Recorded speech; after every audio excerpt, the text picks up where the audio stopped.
अस्सलाम वालेकुम। आज जो हमारा जो सेकंड लेक्चर है, इसमें हम लोग इस चैप्टर में जो कि है एनवायरमेंटल एंड न्यूट्रिशनल डिजीज़ेज़, इसमें जो हम नेक्स्ट टॉपिक की बात करेंगे वो है हमारे पास न्यूट्रिशनल डिजीज़ेज़ की कंटिन्यूएशन। हमने लास्ट लेक्चर में न्यूट्रिशनल डिजीज़ेज़ को स्टार्ट कर लिया था। उसमें हम लोग ने बात की थी, 2 डिजीज़ की बात की थी, मैलन्यूट्रिशन की डिजीज़ जिसमें मेरेस्मस, क्वेबिशक्योर के बारे में हमने डिटेल में बात की थी, और कुछ फैक्टर्स के बारे में हमने बात की थी जिसकी वजह से मैलन्यूट्रिशन होती है। तो आज हम इसको ही कंटिन्यू करेंगे और इंशाल्लाह आज हम लोग विटामिन्स को भी कुछ कवर करेंगे और बाकी जो विटामिन्स हैं वो हम नेक्स्ट लेक्चर में कवर करेंगे। चलें इसको स्टार्ट करते हैं हम लोग। जो हमारा जो लास्ट टॉपिक था, जो हमारा लास्ट लेक्चर था, उसमें एक छोटा सा टॉपिक था मेलन्यूट्रिशन इन हाई इनकम कंट्री। हमने ये रह गया था पिछले लेक्चर में, इसको हम इसमें कवर कर लेते हैं। इसमें क्या है कि हाई इनकम कंट्री में मेलन्यूट्रिशन किस वजह से होती है। अब हमें पता है कि वो एक हाई इनकम कंट्री है, तो इसमें पॉवर्टी की वजह से तो मेलन्यूट्रिशन नहीं हो सकती क्योंकि उनके पास पैसा बहुत है। लेकिन इसकी दूसरी वजह हो सकती है जिसमें आ जाते हैं, कोई डिजीज़ है, कोई क्रॉनिक डिजीज़ है जिसकी वजह से उनको मेलन्यूट्रिशन हो रही है। तो इसमें क्या है कि often a complication of chronic disease is not poverty. Poverty की वजह से इनको मेलन्यूट्रिशन नहीं होती। अब अच्छा, इसमें जो अफेक्टेड लोग होते हैं उनमें कौन से होते हैं? जो क्रॉनिकली इल होते हैं, जो ओल्डर होते हैं। ओल्डर पेशेंट में मेटाबॉलिज्म का जो न्यूट्रिशन को ऑब्जॉर्व करने की जो पावर होती है वो लॉस हो चुकी होती है, इम्यूनिटी बहुत लॉस हो चुकी होती है उनमें। और जो बेड रिडन पेशेंट्स होते हैं, जो जो जिनमें कोई भी बीमारी होती है और जिसकी वजह से वो बेड रिड हो जाते हैं, जिनमें इसमें क्या होता है कि ड्यू टू बहुत ज़्यादा रेस्ट की वजह से उनका जो मेटाबॉलिज्म सिस्टम होता है वो स्लो डाउन हो जाता है। उसके बाद जो 50% से ज़्यादा जो यूएस में नर्सिंग होम रेजिडेंट हैं जिसमें पेशेंट्स होते हैं, वहाँ पे जो पेशेंट है 50% से ज़्यादा मेल नरिश्ड पेशेंट होते हैं यूएस में। अच्छा, इसके की साइंस में क्या होता है कि जो उनकी फैट सबक्यूटेनियस फैट होती है वो डिप्लीट हो चुकी होती है। उसके बाद जो उनके मसल्स होते हैं, जिनमें मोस्टली क्वाड्रिसेप मसल्स आ जाते हैं, डेल्टॉइड मसल्स आ जाते हैं, कुछ चेस्ट वॉल के मसल्स आ जाते हैं, कुछ शोल्डर के मसल आ जाते हैं, मेटाकार्पल रीजन के जो मसल्स होते हैं, ये जो मसल्स होते हैं ये आहिस्ता आहिस्ता डिप्लीट होना शुरू हो जाते हैं। क्योंकि हमने पढ़ा था कि अगर हमारी बॉडी में रिक्वायरमेंट ऑफ न्यूट्रिशन की कमी है तो वो क्या करती है कि जो मसल्स में न्यूट्रिएंट्स ऑलरेडी ऑब्जॉर्व हुए होते हैं, जो प्रेजेंट होते हैं, ये उनको यूज़ करना शुरू कर देते हैं। उन फैट्स के जो स्टोरेज होते हैं, स्टोर फॉर्म होते हैं, एडिपोज टिश्यूज़ होते हैं, उनको ये यूज़ करना शुरू कर देते हैं, जिसकी वजह से मसल हैं वो वेस्ट होना शुरू हो जाते हैं। उसके बाद जो एंकल और सेक्रल एडिमा हो जाता है। कॉन्सिक्वेंसेज में क्या होता है कि अब हमारी इम्यूनिटी कम है तो उसकी वजह से इन्फेक्शन के चांसेस बहुत ज़्यादा होंगे। सेप्सिस में यही है कि बैक्टीरिया इन्फेक्ट होने के चांस हो सकते हैं और एट द एंड डेथ हो जाती है। इम्पेयर्ड वॉन्ड हीलिंग, इसमें जो हीलिंग का प्रोसेस होता है वो स्लो डाउन हो जाता है। नेक्स्ट हम लोग 2 डिजीज़ की बात कर लेते हैं। ये इनमें एनोरेक्सिया नर्वोसा और बुलिमिया आ जाता है। इसका डिफरेंशिएट इस टेबल में लिखा हुआ है, इसको हम लोग वन बाय वन डिटेल में बात करते हैं। एनोरेक्सिया नर्वोसा और बुलिमिया क्या होता है? एनोरेक्सिया जो नर्वोसा होता है, इसमें जो पेशेंट होता है, इन दोनों में जो मसला होता है वो मेलन्यूट्रिशन का ही मसला होता है। अब एनोरेक्सिया में क्या होता है कि जो पेशेंट होता है वो अपने ऊपर खुद रिस्ट्रिक्शन लगा देता है ड्यू टू या उसको वेट लॉस करना होता है, या सोसाइटी की वजह से लोग कहते हैं कि तुम बहुत मोटी हो, तो इस वजह से साइकोलॉजिकली ये पेशेंट ना साइकोलॉजिकली मेंटल हो चुका होता है कि इसने बस अपना वेट लूज़ करना होता है और सोसाइटी के जो स्टैंडर्ड्स होते हैं उनके मुताबिक इसने रहना होता है। तो इसमें क्या कहता है, ये खुद की डाइट पे रिस्ट्रिक्शन लगा देता है, खाना नहीं खाता सही तरह से, जिसकी वजह से ये कोर बिहेवियर इसमें आ जाता है कि इसमें सेल्फ इंड्यूस स्टार्वेशन होती है। पर्सन जो है वो खुद अपने ऊपर डाइट रिस्ट्रिक्ट कर लेता है, खाना नहीं खाता सही तरह से। और इसमें ज़्यादातर डेमोग्राफिक में इसमें ज़्यादातर जो पेशेंट्स होते हैं उनमें यंग वुमेन्स आ जाती हैं जिनको ऑब्सेशन होती है कि उन्होंने थिन होना होता है। अब जो इनमें ज़्यादातर अगर हम एग्जाम्पल है, प्रैक्टिकल लाइफ से एग्जाम्पल है, तो इनमें एक्ट्रेस हम लोग देख लेते हैं कि उन्होंने एक सोसाइटी के स्टैंडर्ड के मुताबिक खुद को एक बॉडी फॉर्म शेप देनी होती है, जिनमें वो अपना डाइट का ख्याल नहीं रखते, वो कम से कम खाना खाते हैं, हेल्दी खाना नहीं खाते, जिनकी वजह से बस उनको खुद को मेंटेन रखना होता है। इसकी वजह से उनको एनोरेक्सिया नर्वोसा हो सकता है। इसमें जो मोर्टेलिटी रेट आ जाता है, हाई डेथ रेट होता है इसमें। और अगर साइकेट्रिक डिसऑर्डर भी है तो उसमें तो बहुत ज़्यादा, अगर उसको मेंटली प्रॉब्लम हो चुकी है इस चीज़ की कि बस उसने अब खाना खाना ही नहीं है, उसने एक दिमाग में ये बात सवार कर ली है, तो बस फिर वो डेथ की तरफ ही जाएगा, उसका एट द एंड यही हो कि वो मर जाएगा। उसके बाद एंडोक्राइन फीचर में हम लोग डिटेल में बात करेंगे कि इसमें क्या क्या फीचर हो सकते हैं। एंडोक्राइन फीचर्स में इसके जो हॉर्मोन्स का जो लेवल होता है वो डिस्टर्ब हो जाता है इस वजह से, न्यूट्रिशन की कमी की वजह से। इसमें क्या होता है कि जो गोनेडोट्रोफिन रिलीजिंग हार्मोन्स होते हैं, जिनमें ल्यूटिनाइजिंग हार्मोन और फॉलिक स्टिमुलेटिंग हार्मोन आ जाता है, ये इनके जो लेवल्स होते हैं वो कम हो जाते हैं। साथ ही साथ थायराइड हार्मोन्स के लेवल्स कम हो जाते हैं, जिसकी वजह से थायराइड हार्मोन का हमें पता है काम होता है कि बेसल मेटाबॉलिज्म करवानी होती है इसने। अगर इसके लेवल कम हो जाते हैं तो जो पर्सन है वो कोल्ड इंटॉलरेंस हो जाता है, मतलब वो सर्दी को बर्दाश्त नहीं करता। उसके बाद ब्रेडिकार्डिया हो जाता है, उसका जो हार्ट बीट सिस्टम है वो स्लो हो जाता है, कॉन्स्टिपेशन रहती है, स्किन और हेयर का कलर चेंज हो जाता है इसमें। और जो गोनेडोट्रोपिन रिलीजिंग हार्मोन की कमी की वजह से क्या होता है कि एमेनोरा हो जाता है। एमेनोरा में क्या होता है कि इसका जो ब्लीडिंग पीरियड सिस्टम होता है, ब्लीडिंग सिस्टम होता है जो नेचुरल फीमेल्स में होता है ब्लीडिंग सिस्टम, इसमें जो क्या होता है कि वो एमेनोरा बिल्कुल ही एब्सेंट हो जाता है due to imbalance between gonadotropin hormone, जिसमें LH और FSH आ जाते हैं। उसके बाद नेक्स्ट हम लोग बात करते हैं बुलिमिया। बुलिमिया में भी मेल न्यूट्रिशन होते हैं, लेकिन इसमें binge eating follow by purging. इसका क्या मतलब है? बिंज ईटिंग का मतलब होता है कि एपिसोडिक ईटिंग। इसमें जो पेशेंट होता है, जो फीमेल होती है या मेल होते हैं, उसमें क्या होता है कि वो खाना बहुत खाता है, सही खाना खाता है, लेकिन कभी कभार ओवर ईटिंग भी कर लेता है, लेकिन खाना वो सही खाता है, लेकिन वो बार बार खाना खाता है एपिसोडिक। थोड़ा भी खाना खाया उसके बाद फिर उसने भूख लगी, फिर खाना खाना शुरू कर दिया। इस तरह क्या होता है कि उसको जब वो बहुत ज़्यादा खाना खा लेता है ना, तो उसको एक गिल्ट होता है कि अब मैंने बहुत ज़्यादा खाना खा लिया, मैं बहुत मोटा हो जाऊँगा, लोग मुझे पसंद नहीं करेंगे। तो इसकी वजह से वो क्या करता है, अनहेल्दी वे में वो अपनी बॉडी से वो जो खाना है उसको बाहर निकालने की कोशिश करता है। या तो वो वॉमिटिंग की वजह से अपनी बॉडी से उसको निकालना शुरू कर देता है, या वो कुछ ड्रग्स लेता है जिसमें लैक्सेटिव ड्रग्स और डायूरेटिक ड्रग्स आ जाते हैं। लैक्सेटिव ड्रग्स क्या होती हैं कि ऐसी ड्रग्स होती हैं जिसमें पेशेंट जो होता है वो अपनी बॉडी से अपने जो ये ज़्यादातर जो लैक्सेटिव ड्रग्स होती है ये कॉन्स्टिपेशन में पेशेंट्स को दी जाती है। इसमें क्या होता है कि उनका जो स्टूल होता है, हमें पता है कॉन्स्टिपेशन में सही तरह स्टूल पास नहीं होता हमारी बॉडी में ही, वो एक जगह पे एक्यूमुलेट होना शुरू हो जाता है। तो इसमें हम ये ड्रग्स देते हैं ताकि उनका जो स्टूल है वो लूज़ हो और बॉडी से ईजिली निकल जाए। तो इसमें क्या होता है कि बुलिमिया के में क्या होता है कि पेशेंट लैक्सेटिव ड्रग्स लेता है ताकि उनका जो खाना है वो जल्दी से बॉडी से बाहर निकल जाए और जो उनका स्टूल है वो लूज़ हो जाए और बॉडी से निकल जाए। और जो डायूरेटिक ड्रग्स होती हैं इसमें क्या होता है कि पर्सन इसमें डायूरेटिक ड्रग्स तब ली जाती है ताकि यूरिन बहुत ज़्यादा आए, बहुत ज़्यादा आना शुरू हो जाए। इसमें क्या होता है कि यूरिन में क्या होता है कि जब हमारी बॉडी में बहुत ज़्यादा पानी होता है या सॉल्ट बहुत ज़्यादा हो जाती है, तो तब पेशेंट को डायूरेटिक ड्रग्स दी जाती है ताकि यूरिन की फॉर्म में वो जो वाटर है या जो मिनरल्स हैं या जो भी एक्स्ट्रा अमाउंट में उसकी बॉडी में है वो बाहर निकल जाए। तो इस केस में बुलिमिया के केस में ये दो ड्रग्स होते हैं, लैक्सेटिव ड्रग्स और डायूरेटिक ड्रग्स, ये पेशेंट अनहेल्दी वे में लेना शुरू कर देता है ताकि जो उसने बहुत ज़्यादा खाना खाया है उसको वो अपनी बॉडी से निकाल दे। उसके बाद डेमोग्राफिक इसमें क्या होता है, ज़्यादातर ये एनोरेक्सिया से ज़्यादा ये कॉमन है, 1 से 2% इसमें वुमेन्स इन्वॉल्व होती हैं और 0.1% मेन शिकार होते हैं बुलिमिया का। उसके बाद इसकी प्रोग्नोसिस एनोरेक्सिया से ज़्यादा बेहतर है। इसमें हम लोग रिकवरी देख सकते हैं या पेशेंट की सूरत हाल देख सकते हैं कि वो किस कंडीशन में है। उसके बाद इसके एंडोक्राइन फीचर्स में भी प्रेजेंट, क्योंकि इसमें जो पर्सन होता है उसमें जो हार्मोन्स का मसला होता है वो नहीं होता है इसमें, तो इसमें एंडोक्राइन सिस्टम इतना ज़्यादा अफेक्ट नहीं होता है। जो LH और FSH का मसला होता है वो ज़्यादा नहीं होता और एमेनोरिया तो बिल्कुल भी नहीं होता। इसके पीरियड्स होते हैं वो नॉर्मल रहते हैं। अब ये डिफरेंशिएशन, इसकी जो आपको डिफरेंस टेबल दिखाया हुआ है ये आप अच्छे से याद कर लें, इसी से आपका ये जो दोनों डिजीज़ हैं ये कवर हो जाएंगी। नेक्स्ट हम लोग आगे बात करते हैं, ये वही सारी बातें हैं, इसको एक दफ़ा देख लीजिएगा। नेक्स्ट हम लोग मेडिकल क्राइसिस की तरफ चलते हैं कि एनोरेक्सिया में और बुलिमिया में क्या क्या होता है। अब जो एनोरेक्सिया है इसमें मेडिकल क्राइसिस में एनोरेक्सिया नर्वोसा की जो डेथ रेट है ये फर्स्ट पे आता है, इसकी जो कॉज ऑफ डेथ है वो फर्स्ट पे आती है। इसमें क्या होता है कि पेशेंट में sudden cardiac death, heart attack की वजह से सडन डेथ हो जाती है क्योंकि इसकी बॉडी में जो इलेक्ट्रोलाइट इम्बेलेंस था, क्योंकि वो खाना खा ही नहीं था सही तरह से, तो वो जो इलेक्ट्रोलाइट का रिक्वायरमेंट्स थी वो इम्बेलेंस हो चुकी है, जिसकी वजह से कार्डियक अरिथमा होगा, उसको अरिथमियास होगा और वो सडन डेथ हो जाएगी। अदर कॉम्प्लिकेशन में ऑस्टियोपोरोसिस स्टार्ट हो जाएगी, जो बोन से मिनरल्स है वो बाहर निकलना शुरू होगी, जिसकी वजह से जो बोन्स है वो खाली खाली और उसमें पोरस एक खाली खाली खाने बन जाएंगे, उसमें पैनसाइटोपिनिया हो जाएगा, मल्टी ऑर्गन फेलियर्स होगा। और मेन चीज़ जो शायद इसमें मेंशन नहीं की गई वो है कि जो हमारे पास बॉडी के टिश्यूज होते हैं वो जेलेटिनस ट्रांसफॉर्मेशन हो जाती है उनकी। अब जेलेटिनस ट्रांसफॉर्मेशन क्या होती है कि जब इसमें क्या होता है कि स्वे मैलन्यूट्रिशन के केस में क्या होता है कि जो बॉडी में जो बोन मैरो में फैट्स स्टोर होती है वो यूज्ड अप होना शुरू हो जाती है, क्योंकि हमारे पास न्यूट्रिशन की कमी है। तो इसकी वजह से बॉडी रेगुलेटरी मैकेनिज्म में क्या करती है कि जो बोन मैरो में फैट्स एडिपोसाइट्स में जो स्टोर होती है फैट, उसको यूज़ करना शुरू कर देते हैं, जिसकी वजह से एडिपोसाइट जो सेल्स होते हैं वो श्रिंक हो जाते हैं और सडनली डिसअपेयर हो जाते हैं। इन एम्प्टी स्पेसेस को फिल करने के लिए वहाँ पे मिकॉइड ग्राउंड सब्सटेंस आना शुरू हो जाते हैं। मिकॉइड ग्राउंड सब्सटेंस में ज़्यादातर हाइलुरोनिक एसिड्स होते हैं, ये म्यूकस कंटेनिंग सब्सटेंस होते हैं, जिसकी वजह से वो जो अपीयरेंस वहाँ पे बन जाती है वो सॉफ्ट जेली लाइक अपीयरेंस, क्योंकि म्यूकस हमें पता है कि वो जेली जेली टाइप का होता है। तो जब ये सब्सटेंस वहाँ के फिल करना शुरू कर देते हैं बोन मैरो को, तो जो अपीयरेंस नज़र आती है वो हमें जेलेटिनस अपीयरेंस नज़र आती है, जेली टाइप जेलेटिन नज़र आती है, सॉफ्ट। तो एनोरेक्सिया नर्वोसा की जो सबसे मेन आप कह लिए कैरेक्टरिस्टिक्स होते हैं वो जेलेटिनस ट्रांसफॉर्मेशन नज़र आती है हमें मैट्रिक्स में। उसके बाद जो बुलिमिया है इसकी की कॉम्प्लिकेशंस पे हम लोग देख लेते हैं कि इलेक्ट्रोलाइट इम्बैलेंस होता है, हाइपोकैलेमिया हो जाता है, क्योंकि जो हम डायूरेटिक ले रहे हैं, ड्रग्स ले रही है जो पेशेंट, उसमें यूरिन के साथ साथ पोटाशियम भी बॉडी से निकलती जा रही है, जिसकी वजह से बॉडी में हाइपोकैलेमिया होगा, जिसकी वजह से कार्डियक अरिथमियाज होगा और सडन डेथ हो जाएगी। फ्रॉम पर्जिंग की वजह से क्या होगा कि जो पेशेंट है उसमें pulmonary aspiration of gastric content, इसमें इसका मतलब ये है कि जो वो वॉमिटिंग कर रहा है, उस वॉमिटिंग के साथ जो फूड बाहर आ रहा है, तो सडनली क्या होता है कि सम टाइम वो जो फूड है वो लंग्स में चला जाता है, जिसकी वजह से आपको पता है कि फूड लंग में चला गया तो ब्रीथिंग सिस्टम हमारा ख़राब होगा, ब्रीथिंग नहीं होगी सही तरह से, तो सडन डेथ हो जाएगी। इसोफेगियल और गैस्ट्रिक रप्चर, अब जब प्रेशर लगाते हैं इस केस में, जब जो पेशेंट है वो अनहेल्दी वे में वॉमिटिंग करता है, कुछ जो पेशेंट होते हैं वो मुंह में खुद उंगलियां डाल के वो वॉमिटिंग करते हैं ताकि जो खाना है वो बाहर है। तो इस केस में क्या होता है कि जो उनकी एसोफेगियल लेयर होती है और गैस्ट्रिक लेयर जो लेयर होती है वो प्रेशर की वजह से रप्चर हो जाती है।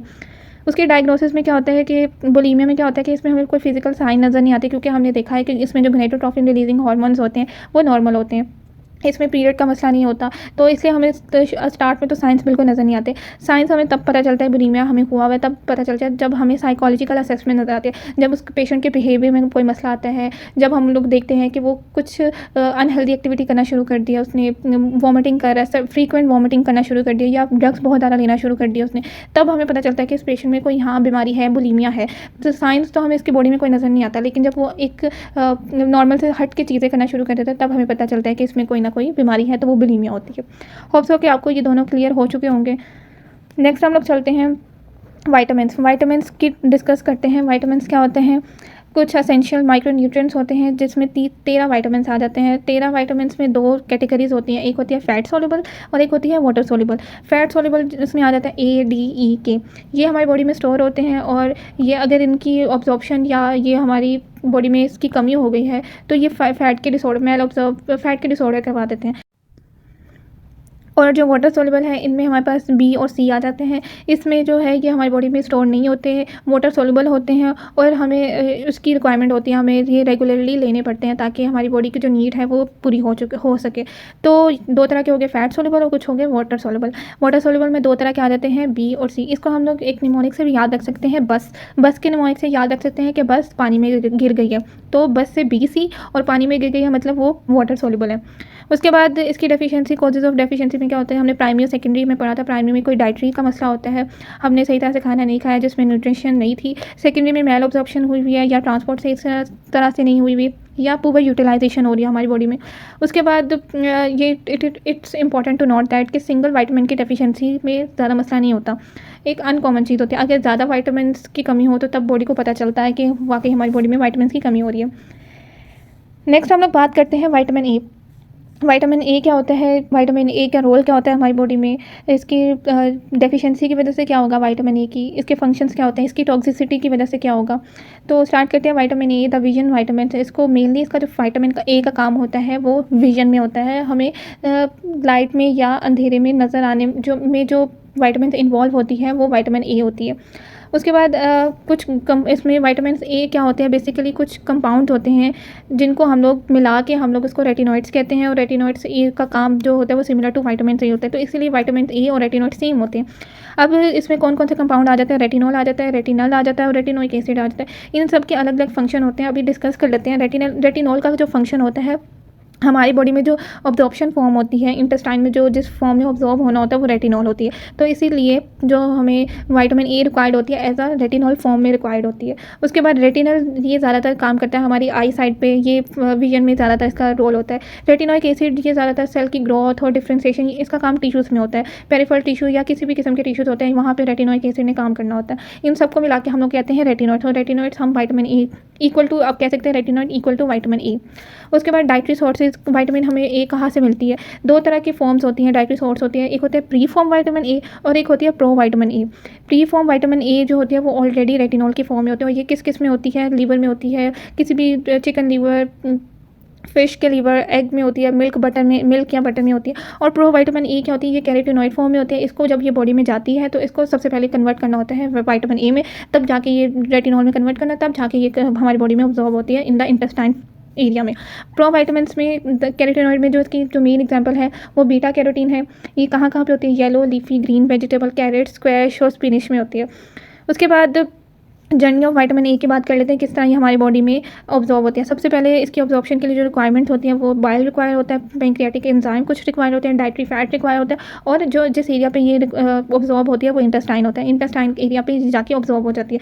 अब हमने कोई खाना खाया है जिसमें रेटिनॉल प्रेजेंट था, वो इंटेस्टाइन में जाएगा, वहाँ जाके ऑब्जॉर्व हो जाएगा। अब जब इंटेस्टाइन में ऑब्जॉर्व हो गया है, इसने अब लीवर की तरफ जाना है। लीवर में पहले इसकी डायग्राम दिखाती हूँ आपको, ये डायग्राम देखें।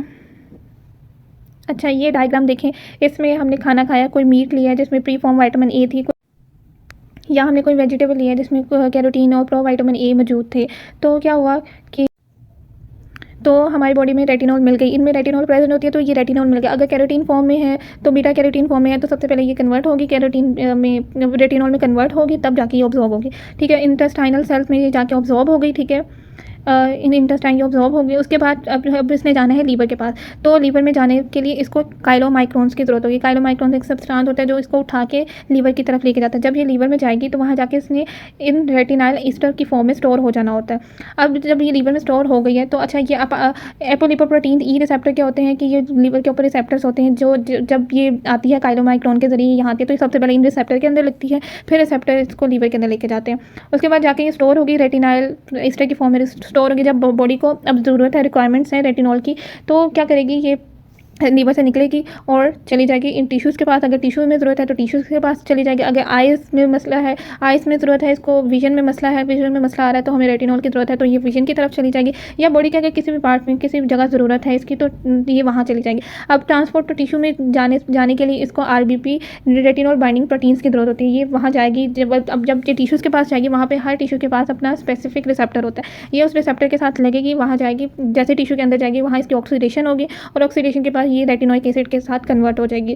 अब हमने पढ़ा था कि रेटिनोइक एसिड जो होता है वो सेल की ग्रोथ, डिफरेंशिएशन में ज़रूरी होता है। तो टिश्यूज़ में जाके ये रेटिनोइक एसिड में कन्वर्ट हो जाएगी। अगर ये आई की साइड पे चली गई है तो वहाँ जाके रेटिनल में कन्वर्ट होगी, 11 सिस रेटिनल की फॉर्म में कन्वर्ट होगी और वहाँ पे हम उसका मैकेनिज्म बाद में पढ़ते हैं। बस आप याद रखें कि रेटिनल अगर आँख की तरफ में ज़रूरत है तो वहाँ पर जाके 11 सिस रेटिनल में कन्वर्ट हो जाएगी।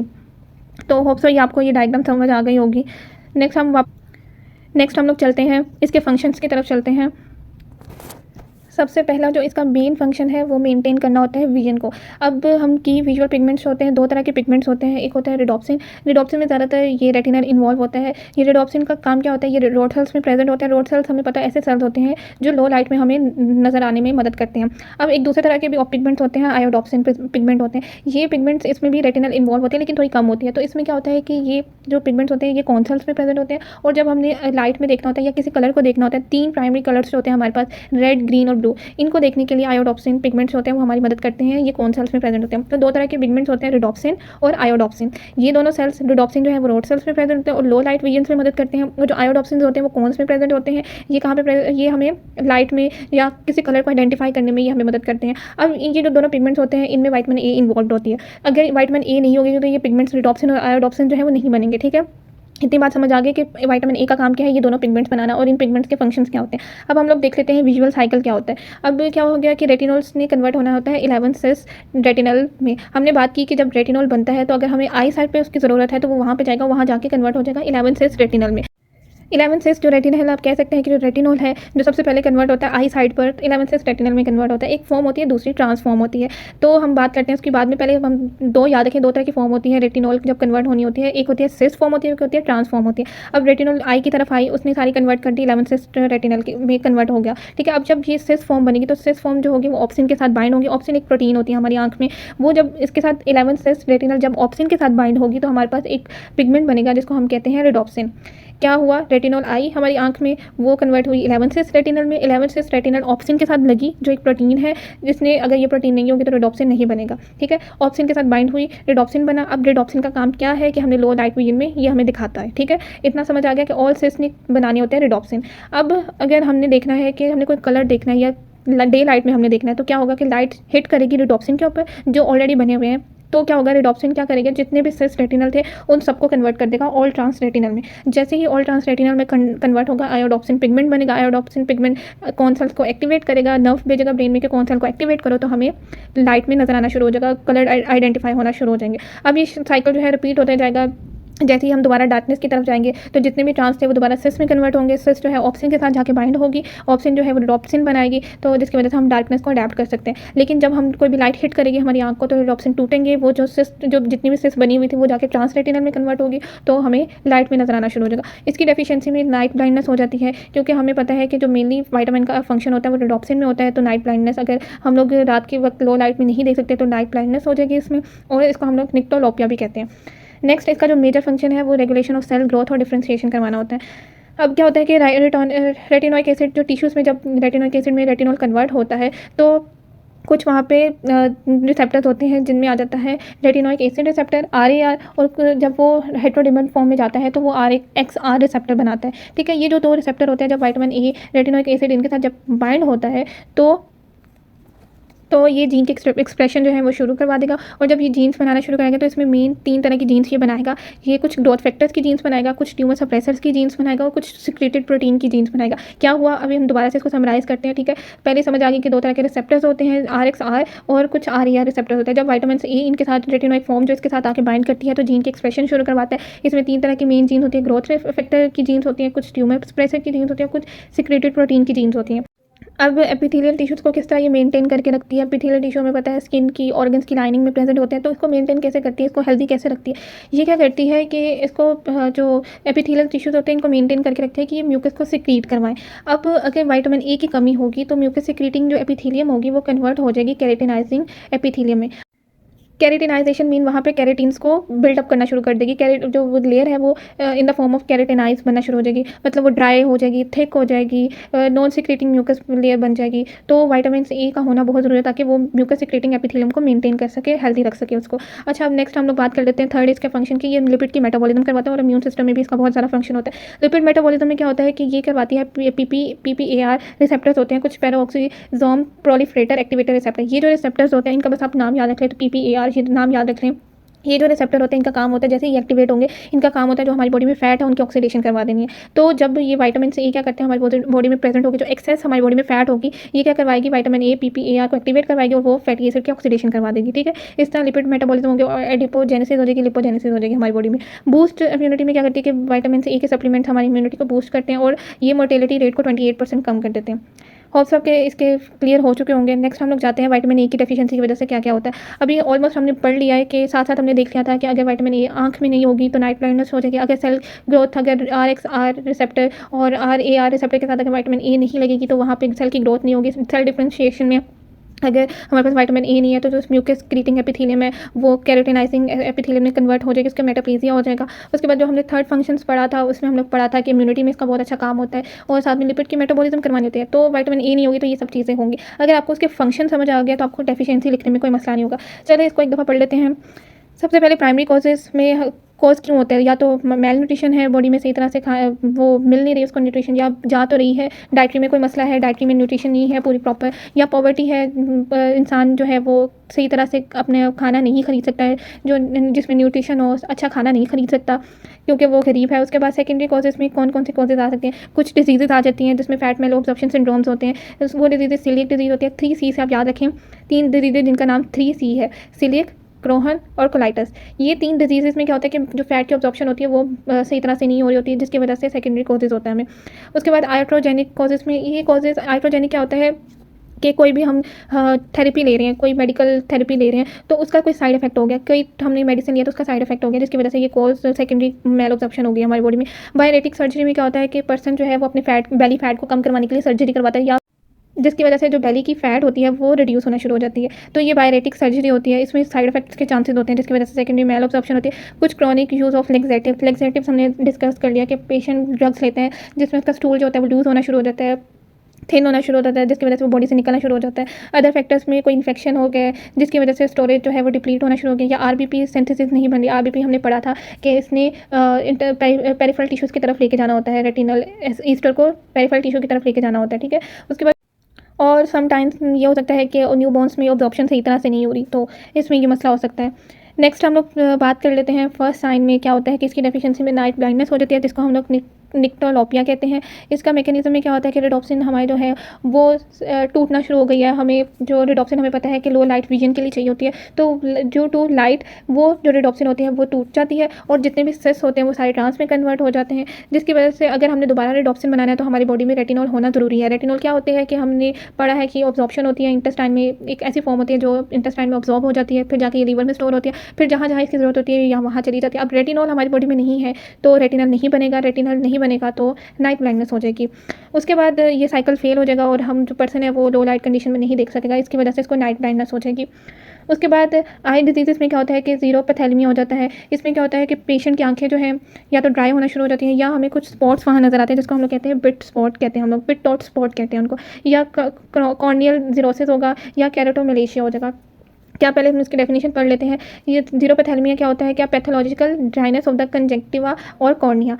इसमें जो हमारे कॉर्निया और कंजक्टाइवा होता है वो ड्राई होना शुरू हो जाता है। इसके प्रोसेस में क्या होता है, जो हमारा नॉर्मल और मॉइस्ट और म्यूकस सिक्रेटिंग एपिथेलियम होता है वो कन्वर्ट हो जाता है केराटिनाइज फॉर्म में या स्क्वीमस मेटाप्लेजिया में कन्वर्ट हो जाता है। केराटिन जो होती है वो एक ड्राई थिक केराटिन होती है, वो एक प्रोटीन होती है जो जिसका फंक्शन होता है कि हमारी जो आउटर साइड ऑफ स्किन है उसको प्रोटेक्ट करना होता है। लेकिन अगर ये बॉडी में बनना शुरू हो गया, एपिथेलियम में केराटिन कन्वर्ट हो गया, तो जो बॉडी है वो थिक होगी, ड्राई होगी, म्यूकस जो उसका बन रहा था वो नहीं सही से बनेगा। और उसके बाद इसके स्टेजेस में आ जाता है कि कंजक्टाइवल जीरोसिस हो जाता है, ड्राइनेस ऑफ कंजक्टाइवा हो जाता है, बिट डॉट स्पॉट्स बन जाते हैं। ये स्पॉट्स जो होते हैं फोमीज की अपीयरेंस होती है, white patches of keratinise epithelium on the conjunctiva. अभी मैं आपको दिखाती हूँ ये कौन से स्पॉट्स होते हैं।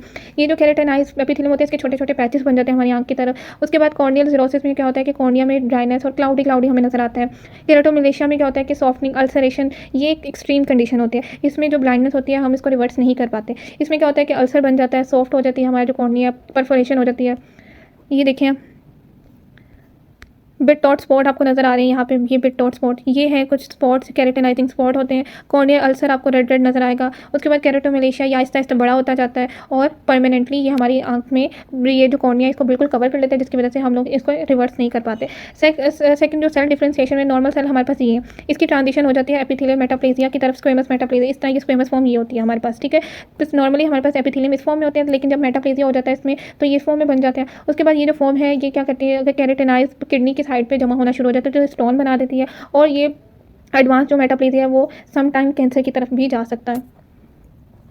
सिस्टेमिक इफेक्ट्स में देख लेते हैं कि एपिथेलियल मेटाप्लेजिया हो जाएगा, ठीक है, हमने पढ़ लिया। स्क्वेमस मेटाप्लेजिया में चेंज हो जाएगी, केराटिनाइजेशन हो जाएगी वहाँ पे। तो रेस्पिरेटरी में क्या इफेक्ट होगा कि जो सीलियल एपिथेलियम थी वो जो है वो केराटिनाइजिंग एपिथेलियम में कन्वर्ट हो जाएगा। अब हमें पता है सीलिया का काम होता है इन्फेक्शन को पकड़ना, कोई भी बैक्टीरिया आया, वायरस आया तो वो उसके सीलिया के साथ अटैच हो जाता है। लेकिन अब सीलिया कन्वर्ट हो गया है केराटिनाइजेशन में तो इन्फेक्शन के चांसेस वहाँ पर ज़्यादा हो जाएंगे। यूरिनरी ट्रैक्ट में क्या होता है कि केराटिनाइजेशन ब्लैडर की हो जाती है, रीनल पेल्विस की केराटिनाइजेशन की वजह से वहाँ पे स्टोन्स बनना शुरू हो जाएंगे। केराटिन क्योंकि वो ड्राई थिक होती है तो इसकी वजह से वो जो है वो एक जगह पे जमी रहेगी, एक ही जगह पे रहेगी और स्टोन्स बना देगी वहाँ पे। और अदर एपिथेलिया जो चेंज होगी उसमें पेंक्रियाज आ जाता है और दूसरे ऑर्गन्स में आ सकते हैं।